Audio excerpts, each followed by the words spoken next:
Hello नमस्कार.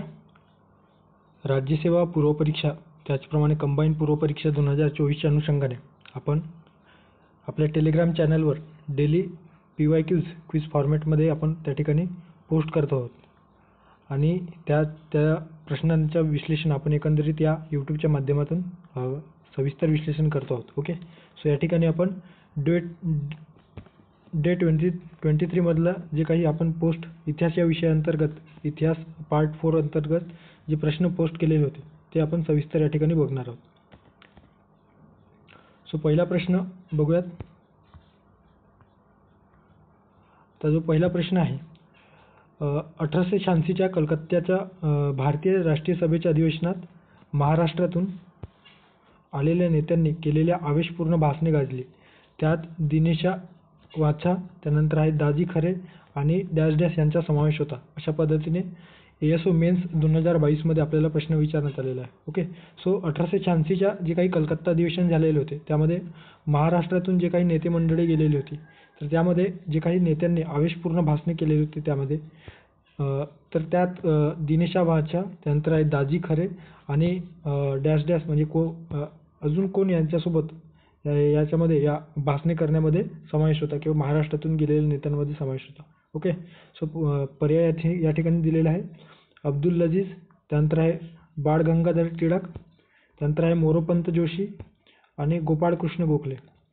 आता हे जे प्रश्न आहेत ते हा प्रश्न आपण सॉल्व करताना एक गोष्ट ऑब्झर्व, जर व्यवस्थित प्रश्न रीड केलेला असेल आणि पर्याय व्यवस्थित बघितलेला असेल तर आपल्याला लक्षात येईल की बाळ गंगाधर टिळक आणि गोपाळकृष्ण गोखले हे 1889चे जे काही मुंबईमध्ये अधिवेशन भरलेले होते त्या ठिकाणी पहिल्यांदाच उपस्थित होते. ओके, त्यामुळे 1886च्या अधिवेशनामध्ये यांचा तर समावेश नक्कीच नसणार आहे. ओके, सो 1886च्या दरम्यान बाळ गंगाधर टिळक आणि गोपाळकृष्ण गोखले नसणार आहेत, त्यामुळे दोन पर्याय आपण या ठिकाणी एलिमिनेट करू शकतो.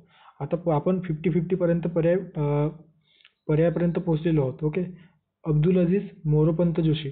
सो अशा पद्धतीने आपण 50-50 पर्यंत ऑप्शन एलिमिनेट करून आपण कदाचित योग्य पर्यायापर्यंत पोहोचू शकतो. ओके, सो या ठिकाणी अब्दुल अजीज हे दिनशा वाचा, त्यानंतर दाजी खरे आणि अब्दुल अजीज महाराष्ट्रातून गेल्याचे आपल्याला दिसून येतो. ओके, 1886च्या कलकत्ता अधिवेशनामध्ये ते सहभागी झाले होते.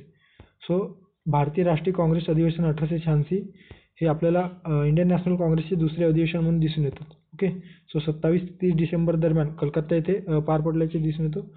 आणि या ठिकाणी दादाभाई नौरोजी हे आपल्याला इंडियन नॅशनल काँग्रेसचे पहिले फारसी अध्यक्ष. ओके, अशा पद्धतीने दादाभाई नौरोजी दिसून येतात. त्यानंतर आहे 1886 मध्ये भारतीय राष्ट्रीय काँग्रेसच्या अधिवेशनात दिनेशा वाचा, त्यानंतर दाजी खरे, अब्दुल अजीज यांच्यासारख्या महाराष्ट्रीयन नेत्यांनी दिलेल्या ज्वलंत भाषणातील उल्लेखनीय होते अशा पद्धतीने स्टेटमेंट दिलेलं आहे. ओके, म्हणजे आवेशपूर्ण भाषणे कोणी केली होती तर दिनेशा वाचा, दाजी खरे आणि अब्दुल अजीज यांनी केल्याचे आपल्याला दिसून येतो. ओके, दिनेशा वाचा हे आपल्याला इंडियन नॅशनल काँग्रेसच्या संस्थापक जे आहेत त्यांच्यापैकी एक असल्याचे आपल्याला दिसून येतो. ओके, अब्दुल अजीज आणि दाजी आबाजी खरे हे दोन्ही महाराष्ट्रातून काँग्रेसचे नेते असल्याचे आपल्याला दिसून येतात. ओके, सो अशा पद्धतीने पर्याय क्रमांक पहिला योग्य पर्याय असणार आहे. त्यानंतर पुढच्या प्रश्नाकडे जाऊया. आता या ठिकाणी आपल्याला महादेव गोविंद रानडे यांच्या संदर्भाने प्रश्न विचारण्यात आलेला आहे एकंदरीत राज्यसेवा मुख्य परीक्षा 2017 मध्ये. ओके, सो डॅश डॅश यांनी 1865 मध्ये विधवा विवाहोत्तेजक मंडळ स्थापन केले अशा पद्धतीने प्रश्न आपल्याला दिलेला आहे. ओके, पर्याय आहे महादेव गोविंद रानडे, त्यानंतर विष्णुशास्त्री पंडित, त्यानंतर आहे धोंडो केशव कर्वे आणि विष्णुशास्त्री पंडित, त्यानंतर आहे तिसरा पर्याय गोपाळकृष्ण गोखले आणि धोंडो केशव कर्वे, त्यानंतर आहे धोंडो केशव कर्वे आणि पंडिता रमाबाई. तर कुठले व्यक्ती होते ज्यांनी 1865च्या दरम्यान विधवा विवाहोत्तेजक मंडळ स्थापन केले. ओके, सो 1893च्या दरम्यान महर्षी धोंडो केशव कर्वेंनी देखील विधवा पुनर्विवाहोत्तेजक मंडळ स्थापन केलेलं आहे. ओके, आणि त्याआधी 1865 मध्ये विष्णुशास्त्री पंडितांच्या मदतीने महाराष्ट्रात महादेव गोविंद रानडे, न्यायमूर्ती मगू रानडे यांनी विधवा पुनर्विवाह किंवा विधवा विवाहोत्तेजक मंडळ स्थापन केल्याचे दिसून येतो. ओके, सो महादेव गोविंद रानडे संदर्भाने थोडक्यात आपल्याला या ठिकाणी परीक्षाभिमुख माहिती अभ्यासूयात. सो त्यांचा जन्म आपल्याला नाशिक जिल्ह्यातील निफाड तालुक्यामध्ये दिसून येतात. ओके, सध्याचं जे काही निफाड तालुका आहे तर निफाड तालुक्यात त्यांचा जन्म झालेल्याचे आपल्याला दिसून येतो. त्यानंतर आहे 1862मध्ये BAच्या परीक्षेत पहिल्या वर्गात ते उत्तीर्ण झालेले आहेत. ओके, जे काही मुंबई विद्यापीठ स्थापन झालेले होते. ओके, सो मुंबई विद्यापीठाच्या स्थापनेनंतर जे काही पहिली बॅच ग्रॅज्युएट बॅच पास झालेली होती त्याच्यामध्ये महादेव गोविंद रानडे, वागडे आणि भांडारकर असे आबाजी मोडक, महादेव गोविंद रानडे, त्यानंतर आहे वागडे आणि राघू भांडारकर हे 4 विद्यार्थी जे होते ते उत्तीर्ण झाल्याचे आपल्याला दिसून येतात. त्यांच्यामध्ये म्हणजे 4 पैकी एक महादेव गोविंद रानडे हे देखील होते. ओके, सो त्यानंतर त्यांनी इतिहास, भूगोल असेल, गणित, अर्थशास्त्र, तर्कशास्त्र, इंग्लिश, निबंधलेखन इत्यादी विषयांचे अध्यापन कुठं एल्फिन्स्टन महाविद्यालयात केल्याचे आपल्याला दिसून येतो. ओके, 1864 साली MAची देखील त्यांनी परीक्षा दिलेली आहे आणि 1865च्या दरम्यान कायद्याच्या परीक्षेत देखील ते उत्तीर्ण झालेले होते. ओके, म्हणजे लॉच्या परीक्षेत देखील ते उत्तीर्ण झाल्याचे आपल्याला दिसून येतो. 1866च्या जूनमध्ये त्यांनी ओरिएंटल ट्रान्सलेशनच्या जागी सरकारने नेमणूक केली. ओके, म्हणजे 1866मध्ये जी काही ट्रान्सलेशनसाठी भारतीय भाषेमध्ये ट्रान्सलेशन करण्यासाठी जी काही ओरिएंटल ट्रान्सलेशन हे पद होते त्यामध्ये ब्रिटिश सरकारने या महादेव गोविंद रानडे यांची नेमणूक केल्याचे आपल्याला दिसून येतो. त्यानंतर आहे पुण्यास न्याय खात्यात म्हणजे 1871मध्ये पुण्यामध्ये न्याय खात्यास न्यायाधीश म्हणून किंवा न्यायदंडाधिकारी म्हणून त्यांची नेमणूक ब्रिटिशांद्वारे करण्यात आल्याचे आपल्याला दिसून येतो. न्याय खात्यात काही काम केल्यानंतर 1893मध्ये त्यांनी म्हणजे 1893ला त्यांची मुंबई उच्च न्यायालयात न्यायमूर्ती म्हणून नियुक्ती मिळाली किंवा नियुक्ती झाली. ओके, सो मुंबई उच्च न्यायालयाचे न्यायमूर्ती कधी झाले होते तर 1893मध्ये. ओके, 1862मध्ये त्यांनी इंदुप्रकाश या वृत्तपत्राच्या इंग्रजी विभागात समाजसुधारणेची मीमांसा असे अनेक लेख लिहिल्याचे आपल्याला दिसून येतो. ओके, इंदुप्रकाश या वृत्तपत्रामध्ये लेखन करीत असत. महादेव गोविंद रानडे यांनी विधवा पुनर्विवाहाचे कार्य पुढे नेण्यासाठी विष्णुशास्त्री पंडित यांच्यासोबत 1865मध्ये महाराष्ट्र पुनर्विवाहोत्तेजक मंडळाची स्थापना केल्याचे आपल्याला दिसून येतो. ओके, ज्या आयोगाने आपल्याला या प्रश्नात विचारलेला आहे की महाराष्ट्रात पुनर्विवाहोत्तेजक मंडळाची स्थापना कोणी केली तर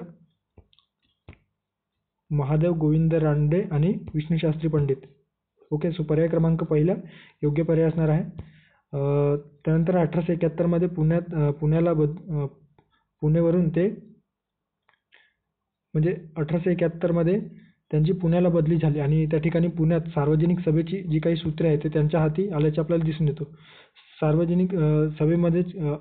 सार्वजनिक सभेनंतर ओके एकंदरीत त्यांच्यामध्ये जे काही सार्वजनिक सभेचे कार्यकर्ते होते त्यांच्याशी वैचारिक मतभेदानंतर 1893मध्ये त्यांनी स्वतःची एक पुण्यात डेक्कन सभा नावाची संस्था त्यांनी उभी केल्याचे आपल्याला दिसून येते. ओके, अशा पद्धतीने जे काही परीक्षाभिमुख माहिती आहे ते या ठिकाणी दिलेलं आहे.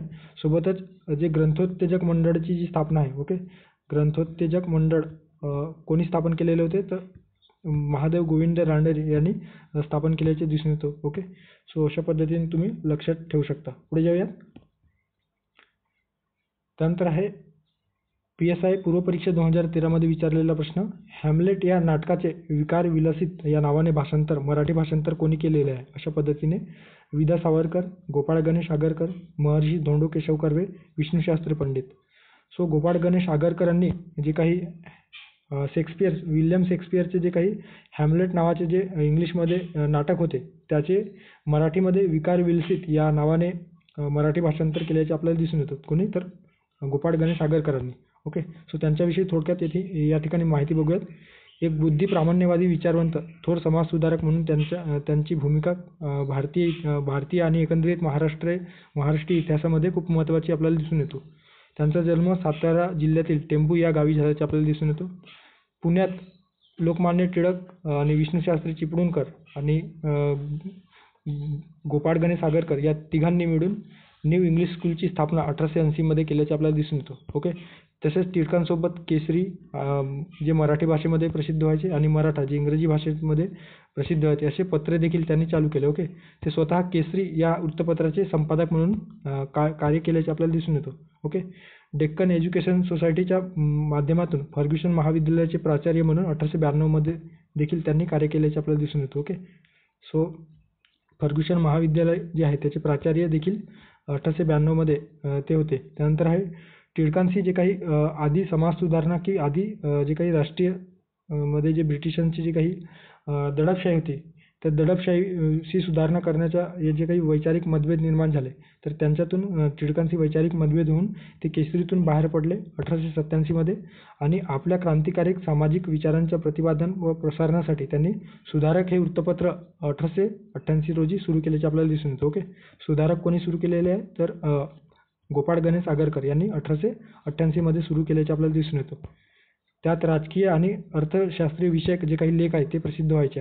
त्यानंतर आहे विकास विलसित अथवा शेक्सपियरकृत जे काही हॅमलेट नाटकांचे भाषांतर मराठीमध्ये केल्याचे आपल्याला दिसून येतो 1883 मध्ये. ओके, त्यांचे जे काही डोंगरीच्या तुरुंगात आमचे 101 दिवस हे जे काही पुस्तक आहे ते अतिशय प्रसिद्ध आहे. ओके, त्यानंतर आहे सेठ माधवदास रघुनाथदास व बाई धनकुवरबाई यांचे पुनर्विवाह चरित्र देखील त्यांनी लिहिलेलं आहे. वाक्यमीमांसा, वाक्याचे पृथक्करण अशा अनेक ग्रंथ त्यांनी लिहिल्याचे दिसून येतो. ओके, केसरीतील निवडक निबंध आणि सुधारकातील वेचक लेख असे जे निबंध संग्रह आहेत ते देखील प्रसिद्ध झालेला आहे. ओके, सो या प्रश्नाचे योग्य पर्याय असणार आहे पर्याय क्रमांक 2 गोपाळ गणेश आगरकर. त्यानंतर पुढच्या प्रश्नाकडे जाऊयात.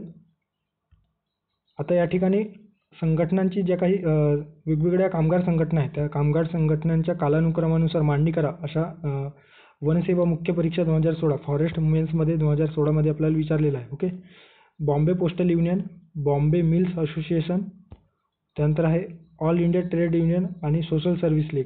सो त्यांचा एकंदरीत आपल्याला कालानुक्रमे जी काही अरेंजमेंट आहे ते आपल्याला करायचं आहे. ओके, सो कामगार संघटना 1890 मध्ये जी काही स्थापन झालेली बॉम्बे मिल हँड्स असोसिएशन आपल्याला दिसून येतो. ओके, सो कधी स्थापन झाली 1890 मध्ये आणि कोणी स्थापन केलेलं आहे तर NM लोखंडे, नारायण मेघाजी लोखंडे यांनी हे जे काही बॉम्बे मिल हँड असोसिएशन स्थापन केल्याचे आपल्याला दिसून येतो. सो पहिला जो असणार जो पहिला क्रमांकात येणार आहे तो 1890 मध्ये स्थापन झालेले Bombay mills association. Okay, so ब पहिल्या स्थानी येणार आहे.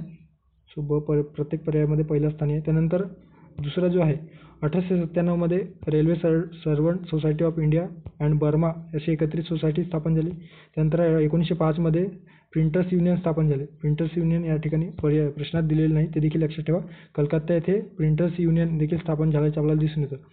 1907 मध्ये बॉम्बे पोस्टल युनियन स्थापन झाल्याचे दिसून येतं. ओके, बॉम्बे पोस्टल युनियन कधी स्थापन झालेलं आहे तर 1907 मध्ये बॉम्बे पोस्टल युनियन स्थापन झालेलं आहे. ओके, सो ब नंतर अपर्याय आपल्याला पाहिजे आहेत. सो ब नंतर या ठिकाणी पण या दुसऱ्या पर्यायात नाही, तिसऱ्या पर्यायात देखील नाही आणि चौथ्या पर्यायात देखील नाही. सो पहिल्या पर्यायात ब अशा पद्धतीने पहिला पर्याय जो आहे तो योग्य पर्याय असणार आहे. ओके, त्यानंतर 1910 मध्ये कामगार हितवर्धक सभा मुंबई या ठिकाणी स्थापन झाल्याचे दिसून येतो. ओके, त्यामध्ये हरिश्चंद्र तालचेरकर, नानाजी जे काही कार्यकर्ते होते कामगार कार्यकर्ते त्यांनी स्थापन केल्याचे दिसून येतो. त्यानंतर आहे 1911 मध्ये social service league. Okay, Namjoshi Narayan Malhar Joshi यांनी हे जे काही सोशल सर्व्हिस लीग आहे ते 1911 मध्ये स्थापन केलेलं आहे. ओके, सो त्यानंतर नंतर ड आणि आयटक जे आहे 1920 मध्ये स्थापन झालं आहे. सर्वात शेवटी आयटक येणार आहे all India trade union Congress. Okay, so अशा पद्धतीने ब ड क पर्याय क्रमांक पहिला योग्य पर्याय असणार आहे. ओके, पुढे जाऊयात. आता जे काही ब्रिटिशांची जी आर्थिक राष्ट्रवाद होता किंवा आर्थिक वसाहतवाद जे काही धोरण ब्रिटिशांनी भारतामध्ये सुरू केलेलं होतं त्या संदर्भाने एकंदरीत ताग उद्योगासंदर्भात प्रश्न या ठिकाणी ASO पूर्व परीक्षा 2014 मध्ये विचारण्यात आलेला आहे. ओके, सो त्यांना ताग उद्योगाबद्दल आकर्षण होते. म्हणजे काय प्रश्न काय तर ब्रिटिशांनी भारतात ताग उद्योग सुरू केला त्याचे कारण काय आहे. सो त्यांना ताग उद्योगाबद्दल आकर्षण होते.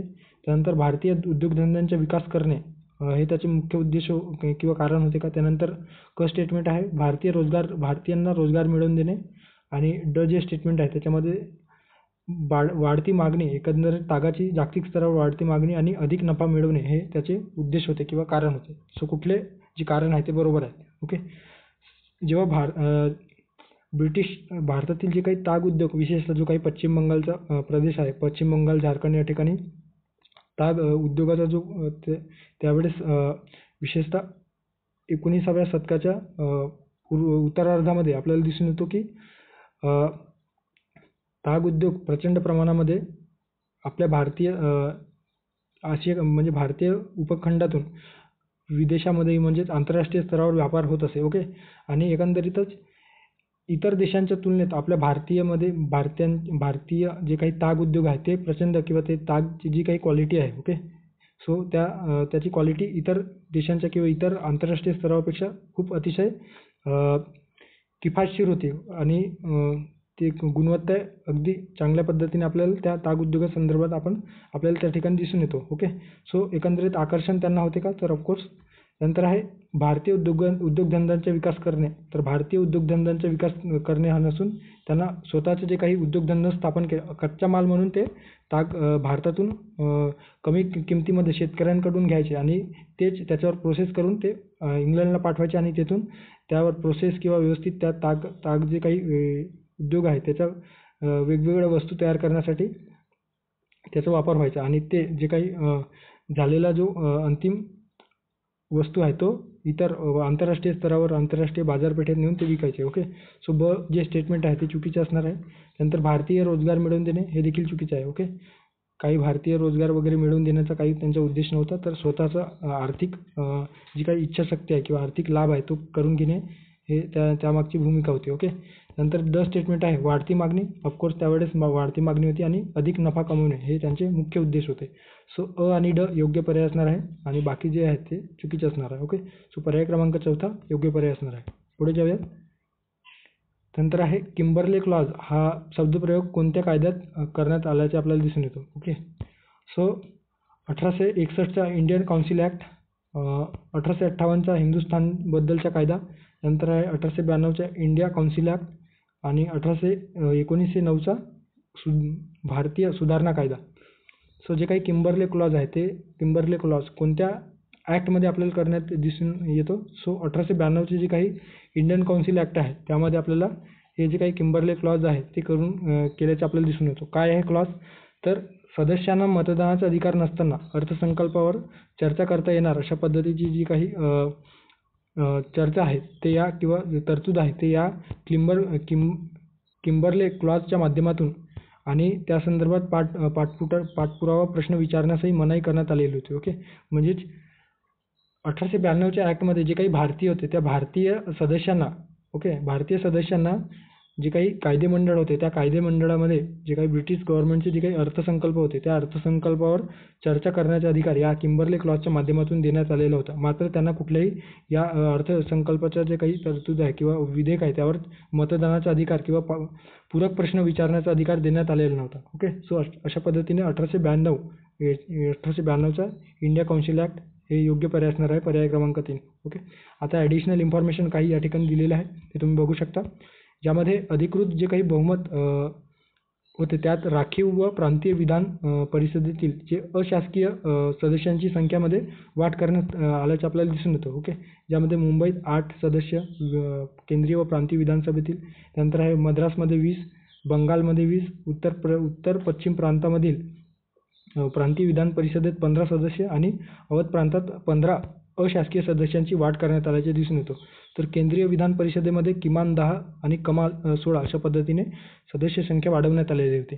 त्यानंतर आहे कौन्सिलवर नियुक्त करण्यात आलेले सदस्य कोणत्याही भारतीय संस्थेचे प्रतिनिधी नसून ते गव्हर्नर जनरलचे नामनिर्देशित सदस्य म्हणून कार्य करीत होते. ओके.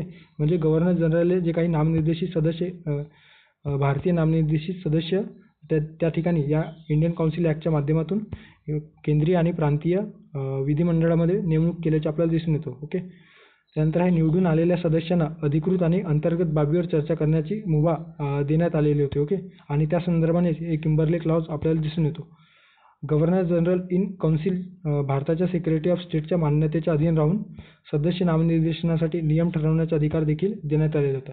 जे काही सेक्रेटरी ऑफ स्टेट आहे त्या सेक्रेटरी ऑफ स्टेटच्या मान्यतेनुसारच जे काही गव्हर्नर जनरल काउन्सिलने एखाद्या सदस्याची भारतीय सदस्याची किंवा नामनिर्देशित केलेलं असेल तर त्याची विधान परिषदेमध्ये सदस्यत्व म्हणून द्यावा की नाही अशा पद्धतीचे जो काही ठरवण्याचा अधिकार होता तो सेक्रेटरी ऑफ स्टेट यांच्याकडे आपल्याला दिसून येतो. ओके. परिषदेचे जे काही सदस्य आहेत ते सदस्य निवडण्यासाठी अप्रत्यक्ष निवडणूक पद्धत राबवण्यात आल्याचे आपल्याला दिसून येतो. ओके. पहिल्यांदाच अप्रत्यक्ष निवडणूक पद्धतीद्वारे जे सदस्य आहेत, ओके, ब्रिटिशांव्यतिरिक्त म्हणजे भारतीय सदस्य त्या विधिमंडळामध्ये पोहोचल्याचे आपल्याला दिसून येतं. ओके. सो अशा पद्धतीने जे काही महत्त्वाची तरतुदी आहेत त्या ठिकाणी तुम्ही वाचू शकता. पुढे जाऊयात. अलेक्झांडर डफ याने 1830 मध्ये कलकत्ता या ठिकाणी डॅश डॅश याची स्थापना केली. कशाची स्थापना केलेली आहे? कोणत्या महाविद्यालयाची किंवा कोणत्या कॉलेजची स्थापना केलेली आहे अशा पद्धतीने MPSC मुख्य परीक्षा 2019 मध्ये प्रश्न विचारण्यात आलेला आहे. Okay. Fort William College, Hindu College, Calcutta Medical College आणि Scottish Church College. Okay.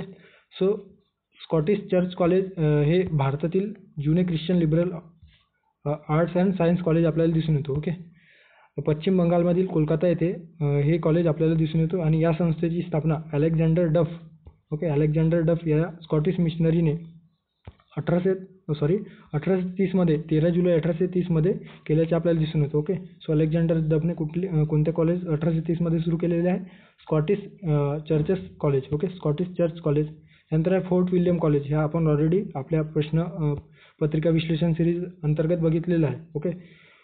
Fort William कॉलेजची स्थापना कोणी केलेली आहे? तर 10 जुलै 1800 मध्ये लॉर्ड रिचर्ड वेलेस्ली यांनी केल्याचे दिसून येते. ज्यामध्ये जे काही ब्रिटिश अधिकारी आहेत त्या ब्रिटिश अधिकाऱ्यांना भारतीय भाषांचे शिक्षण देऊन प्रशासकीय दृष्ट्या त्यांना भारतीय भाषासाठी किंवा भारतीय भाषा त्यांना याव्यात या उद्देशाने हे कॉलेज सुरू करण्यात आलेलं होतं. ओके.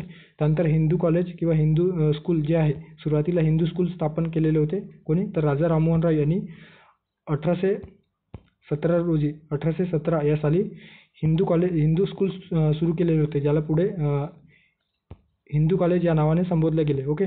सो 1817 रोजी कोणी सुरू केलेलं होतं? तर राजा राममोहन राय यांनी सुरू केल्याचे आपल्याला दिसून येतो. त्यानंतर आहे कलकत्ता मेडिकल कॉलेज. या संस्थेची स्थापना 18 जानेवारी 1835 रोजी लॉर्ड विल्यम बेंटिंक यांनी सुरू केल्याचे दिसून येतो. Okay. So Lord William Bentinck यांनी कलकत्ता मेडिकल कॉलेजची स्थापना 1835 मध्ये सुरू केलेलं आहे. ओके. सो अशा पद्धतीने चारही पर्याय या ठिकाणी आपण बघितलेला आहे. सो अलेक्झांडर डफ यांनी सुरू केलेलं 1830 मध्ये कलकत्ता येथे कुठलं कॉलेज आहे? तर स्कॉटिश चर्च कॉलेज. ओके. पर्याय क्रमांक 4 योग्य पर्याय असणार आहे. त्यानंतर आहे वृत्तपत्र संदर्भाने आयोगाने आपल्याला राज्यसेवा पूर्व परीक्षा 2016 मध्ये प्रश्न विचारण्यात आलेला आहे. 2 कोरड्या रोट्या, त्यानंतर आहे 1 पेलाभर, थोडक्यात झूम करू द्या व्यवस्थित दिसेल तर. सो 2 कोरड्या रोट्या, त्यानंतर आहे 1 पेलाभर पाणी आणि प्रत्येक संपादकीय बद्दल 10 वर्षाची सक्त मंजुरी या पगारावर कोणत्या पत्राने संपादक पदाची जाहिरात दिली होती अशा पद्धतीने प्रश्न या ठिकाणी दिलेला आहे. ओके. सो जे काही भारतीय वृत्तपत्रावर जी दडपशाही ब्रिटिशांकडून केली जात होती त्या अनुषंगाने जे काही रिव्होल्युशनरी किंवा क्रांतिकारकांनी सुरू केलेले जे वृत्तपत्र आहे, ओके, किंवा जहाड मतवादी असणाऱ्या राष्ट्रीय नेत्यांनी सुरू केलेलं पत्र आहे त्या संदर्भाने आपल्याला हे प्रश्न विचारल्याचे दिसून येतो. ओके. सो या ठिकाणी 2 कोरड्या रोट्या, 1 पेलाभर पाणी आणि प्रत्येक संपादकीय बद्दल 10 वर्षाची सक्त मजुरी अशा पद्धतीने या पगारावर वृत्तपत्रात संपादक पदाची जाहिरात कोणत्या वृत्तपत्राने दिलेली आहे असा एकंदरीत प्रश्न आहे. केसरी, स्वराज्य, वंदे मातरम, काळ. ओके. सो जे काही स्वराज्य हे वृत्तपत्र आहे त्या स्वराज्य वृत्तपत्रामध्ये अशा पद्धतीची जाहिरात दिसून येतो. ओके. हे स्वराज्य वृत्तपत्र आणि काळ जे वृत्तपत्र आहे ते आपल्याला कोणी सुरू केलेलं आहे? तर शिवराम महादेव परांजपे यांनी सुरू केल्याचे दिसून येतो. ओके. सो जे काही सीमा परांजपे यांच्या संदर्भात थोडक्यात आपण या ठिकाणी माहिती बघूयात. त्यांचा जन्म जी काही कुलाबा जिल्ह्यातील म्हणजे अलीकडील जी काही रायगड आहे त्या रायगड जिल्ह्यातील महाड या ठिकाणी झाल्याचे आपल्याला दिसून येतो. ओके. 1884 मध्ये संस्कृतची जी काही जगन्नाथ शंकरशेठ शिष्यवृत्ती देखील त्यांना मिळालेली होती. ओके. शालेय शिक्षणासाठी जगन्नाथ शंकरशेठ हे शिष्यवृत्ती घेऊन ते मॅट्रिक झाले आणि अशा पद्धतीची जी काही जगन्नाथ शंकरशेठ शिष्यवृत्ती मिळवणारे पहिले विद्यार्थी म्हणून त्यांच्याकडे बघितले जात आहे. ओके. सो जगन्नाथ शंकरशेठ ही शिष्यवृत्ती मिळवणारे पहिले विद्यार्थी ते होते. त्यानंतर आहे 1895 मध्ये त्यांनी MA पूर्ण केले. त्यानंतर त्यांना गोकुळदास आणि झाला वेदांत अशी 2 पारितोषिक देखील झेला वेदांत अशी 2 पारितोषिक देखील त्यांना मिळाल्याचे आपल्याला दिसून येतं. ओके. 1898मध्ये देशाभिमानाच्या प्रेरणेने त्यांनी काळ हे वृत्तपत्र सुरू केल्याचे दिसून येतो. अतिशय महत्त्वाचं आहे. 1898मध्ये. ओके. 1898मध्ये त्यांनी काळ हे वृत्तपत्र सुरू केले. ओके. या वृत्तपत्रामध्ये हे एक साप्ताहिक होते आणि या साप्ताहिकामध्ये वेगवेगळे जे काही सरकारविरोधी लेख लिहायचे आणि त्या लेखांवरून त्यांच्यावर राजद्रोहाचा आरोप ठेवून त्यांना शिक्षा देखील 19 महिन्यांचा कारावासाची शिक्षा देखील सिमो परांजपे यांना भोगावे लागल्याचे आपल्याला दिसून येतं. ओके. टिळकांच्या मृत्यूनंतर 12 ऑगस्ट 1920 रोजी त्यांनी शिवराम पंतांनी म्हणजेच सिमो परांजपेंनी स्वराज्य हे नवे वृत्तपत्र सुरू केल्याचे दिसून येतं. ओके. स्वराज्य कधी सुरू केलेले आहे तर 1920मध्ये आणि या स्वराज्य वृत्तपत्रामध्येच संपादकीय पदाची जी काही जाहिरात आहे त्या संदर्भाने हे जे काही स्टेटमेंट आहे ते दिल्याचे दिसून येतो. ओके.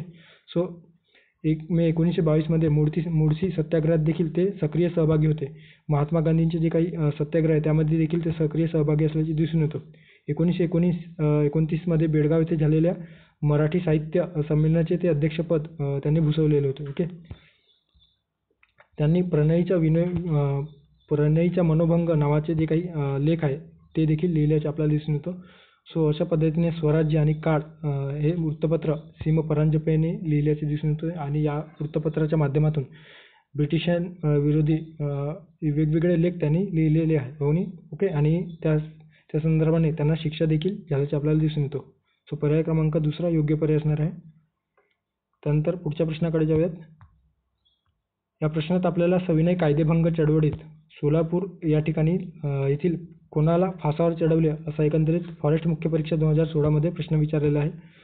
सो सोलापूर या ठिकाणी सविनय कायदेभंग चळवळीच्या वेळी जे काही मार्शल लॉ लागू केलेले होते आणि त्या अंतर्गत सरकारविरोधी घोषणा किंवा सरकारविरोधी कारवाया करण्यासाठी म्हणून त्यांच्यावर आरोप ठेवून मलप्पा धनशेट्टी, श्रीकृष्ण सारडा, जगन्नाथ शिंदे आणि कुर्बान हुसेन अशा कोणत्या व्यक्तींना फासावर चढवले गेलेले होते. सो या ठिकाणी मलप्पा धनशेट्टी, श्रीकृष्ण सारडा आणि जगन्नाथ शिंदे आणि कुर्बान हुसेन कुठले पर्याय योग्य आहेत. ओके. सो सोलापुरातील सत्याग्रह आणि मार्शल लॉ या काळामध्ये जे काही भारत मंत्री होते ते आपल्याला ब्रेजवूड बेन हे भारत मंत्री असल्याचे दिसून येतो. ओके. 1930च्या सविनय कायदेभंग आंदोलनात संपूर्ण भारतात महाराष्ट्रातील केवळ सोलापूर या जिल्ह्यामध्ये मार्शल लॉ किंवा ज्याला लष्करी कायदा म्हटला जातो ते लष्करी लॉ लागू केले गेले होते. ओके. अशी कबुली भारत मंत्री ब्रेजवूड बेन यांनी दिलेली आहे. ओके. 1930च्या दरम्यान हिंसक कारवायाच्या कारणास्तव या सोलापूर भागामध्ये हे जे काही मार्शल लॉ आहे ते लागू करण्यात आलेले होते. ओके. 4 मे 1930 रोजी सरकारने गांधीजींना अटक करून येरवडा तुरुंगात त्यांची रवानगी केलेली होती. त्याच्या निषेधार्थ 6 मे 1930 रोजी सोलापुरात गिरणी कामगारांनी संप केल्याचे आपल्याला दिसून येतं. आता या सोलापुरामध्ये 15 मे 1930 मध्ये मार्शल लॉ कायदा लागू केला. ओके. एकंदरीत जे काही गांधीजींच्या अटकेवरून नाराजी व्यक्त करण्यासाठी आणि निषेधार्थ जे काही सोलापूरचे जे काही गिरणी कामगार आहेत ते संप करत होते आणि एकंदरीत प्रक्षोभक असे त्यांचा एकंदरीत संप त्या ठिकाणी दिसून येत होता. ओके.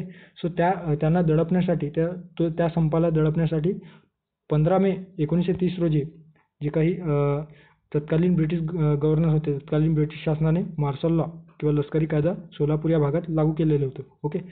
त्यानंतर या मार्शल कायद्याला विरोध करण्यासाठी मलप्पा धनशेट्टी, श्रीकृष्ण सारडा, जगन्नाथ शंकरशीत आणि कुर्बान हुसेन या चौघांना पोलिसांच्या शिपाईच्या खुनाचा आरोप ठेवून ओके एकंदरीतच त्यांनी जे काही मार्शल लॉ लागलेलं होतं तर त्या मार्शल लॉच्या विरोधात जाऊन अनेक पोलीस जे ब्रिटिश होते त्यांच्यावर ब्रिटिशांवर विरोध करण्यासाठी म्हणून त्यांनी जे काही हिंसक वळण त्यावेळेस मिळालेलं होतं आणि त्या अनुषंगाने म्हणून पोलीस शिपायांचे जे काही हत्या त्या ठिकाणी झालेले होते. ओके. एकंदरीतच त्या हिंसक चळवळीमध्ये त्या चौघांना हिंसक कारवायाच्या उद्देशाने किंवा या पोलीस शिपायांच्या खुनाचा आरोप ठेवून मलप्पा धनशेट्टी, श्रीकृष्ण सारडा, त्यानंतर जगन्नाथ शिंदे आणि कुर्बान हुसेन या चौघांना फाशीची शिक्षा देण्यात आलेली होती 12 जानेवारी 1931 रोजी. ओके. सो 12 जानेवारी 1931 रोजी येरवाडा कारागृहात फाशीची शिक्षा देण्यात आल्याचे आपल्याला दिसून येतो. 12 जानेवारी हा जो दिवस आहे तो सोलापूर जिल्ह्यामध्ये अलीकडे आपण हुतात्मा दिन म्हणून आपल्या महाराष्ट्रामध्ये देखील आपण साजरा करतो आहोत. ओके. सो अशा पद्धतीने एकंदरीत संपूर्ण भारतामध्ये 12 जानेवारी हे हुतात्मा दिन म्हणून या 4 जे काही क्रांतिकारक भारतीय स्वातंत्र्य लढ्यातील क्रांतिकारक आहे त्यांचे जे काही कार्य आहे ते स्मरण करण्यासाठी आपण हुतात्मा दिन साजरा करतो आहोत. ओके. सो अशा पद्धतीने चारही जे विधान आहेत अ, ब, क, ड हे सर्व योग्य असणार आहेत. ओके. सो पर्याय क्रमांक 4 योग्य पर्याय असणार आहे. सो या ठिकाणी या लेक्चरमधील शेवटचा प्रश्न असणार आहे. राज्यसेवा मुख्य परीक्षा 2015 मध्ये हे प्रश्न आपल्याला विचारण्याचे दिसून येतो. 1945 दिल्लीच्या लाल किल्ल्यात आझाद हिंद फौजेवर चाललेल्या खटल्याच्या वेळेस वकील म्हणून किंवा वकीलपत्र कोणी घेतलेले होते? पंडित जवाहरलाल नेहरू, भुलाबाई देसाई, डॉक्टर बाबासाहेब आंबेडकर की तेज बहादूर सप्रू. सो या जे काही वकील होते या वकिलांपैकी कोणत्या वकिलांनी जे काही आझाद हिंद फौजेवर जे काही खटला दिल्लीच्या लाल किल्ल्यावर सुरू होते त्या संदर्भाने त्यांच्या बचावात्मक त्यांचं जे काही खटला आहे ते खटल्यामध्ये त्यांना जे फौज या सैनिकांवर जो काही लष्करी खटला चालवला जात होता त्यांच्या बचावासाठी कुठल्या नेत्यांनी त्यांचे वकीलपत्र दाखल केलेले होते? सो जे काही बंदिस्त सैनिकांवर लष्करी कायदा न्यायालयात खटला चालवला जात होता. ओके. एकंदरीत हा खटला आपल्याला दिल्लीच्या लाल किल्ल्यात चालवले जाणार होते आपल्याला दिसून येतो. ओके. त्यांच्या बचावासाठी काँग्रेसने ही लढाई गांभीर्याने लढण्याचा निर्णय घेतला. बचाव समिती स्थापन करण्यात आली. यासाठी बचाव समिती स्थापन करण्यात आली आणि या बचाव समितीचे जे काही संयोजक होते ते अरुण असफ अली आपल्याला दिसून येतो. ओके. असफ अली हे जे काही कार्यकर्ते होते ते तर काँग्रेसचे जे नेते होते त्यांनी या बचावात्मक जे काही समिती स्थापन केलेली होती सो त्याचे संचालक असल्याचे दिसून येतो, संयोजक असल्याचे दिसून येतं. त्यानंतर आहे 5 नोव्हेंबर 1945 रोजी लाल किल्ल्याच्या लष्करी दरबारात आझाद हिंद फौजेच्या वीरांविरुद्ध सैनिकांविरुद्ध ऐतिहासिक खटला कारवाई सुरू झाली. आता त्यांच्या बचावासाठी पंडित जवाहरलाल नेहरू, त्यानंतर आहे तेज बहादूर सप्रू, कैलासनाथ काटजू, भुलाबाई देसाई, रघुनंदन शरण, बद्रीदास कुंवरसिंग दिलीप, त्यानंतर बक्षी टेकचंद आणि सी.पी. सेन अशा अनेक जे काही नामवंत वकील आहेत त्या वकिलांनी यांच्या बचावासाठी पुढे आल्याचे दिसून येतं. ओके. सो अशा पद्धतीने पंडित नेहरू, तेज बहादूर सप्रू, भुलाबाई देसाई, कैलासनाथ काटजू, रघुनंदन शरण, पी.सी. सेन, ओके, दिलीप सिंग अशा अनेक जे काही तत्कालीन नामवंत जे वकील होते त्यांनी त्यांच्या बचावासाठी कार्य केल्याचे दिसून येते. ओके. डॉक्टर बाबासाहेब आंबेडकर या खटल्यासंदर्भात संबंधित नव्हते, त्यामुळे क जे स्टेटमेंट आहे ते आपण या ठिकाणी एलिमिनेट करूयात. सो अ, ब, ड, ओके, तीनही जे व्यक्ती आहेत पंडित जवाहरलाल नेहरू, भुलाबाई देसाई आणि तेज बहादूर सप्रू हे या खटल्यात सहभागी होते. ओके. सो पर्याय क्रमांक पहिला योग्य पर्याय असणार आहे. ओके. सो अशा पद्धतीने आपण जे 10 इतिहास अनुषंगाने प्रश्न या ठिकाणी क्विजच्या फॉर्मॅटमध्ये आपण टेलिग्रामवर टाकलेले होते ते सविस्तर विश्लेषण आपण केलेलं आहे. ओके. तुम्हाला जर ते जे आपण क्विज फॉर्मॅटमध्ये टाकतो त्या ठिकाणी ते अटेम्प्ट करायचे असेल या लेक्चरची PDF त्या ठिकाणी विश्लेषण जी PDF आहे त्या ठिकाणी तुम्हाला पाहिजे असेल तर तुम्ही त्या बॅच संदर्भाने या ठिकाणी इन्फॉर्मेशन दिलेली आहे ते तुम्ही नक्कीच जॉईन करू शकता. ओके. जॉईन करायचं असेल तर हे जे काही टेलिग्राम चॅनल आहे ते दिलेलं आहे, त्या ठिकाणी इन्फॉर्मेशन दिलेलं आहे, तुम्ही नक्की त्या जे काही इनिशिएटिव्ह आहे त्याचा फायदा घेऊ शकता. ओके.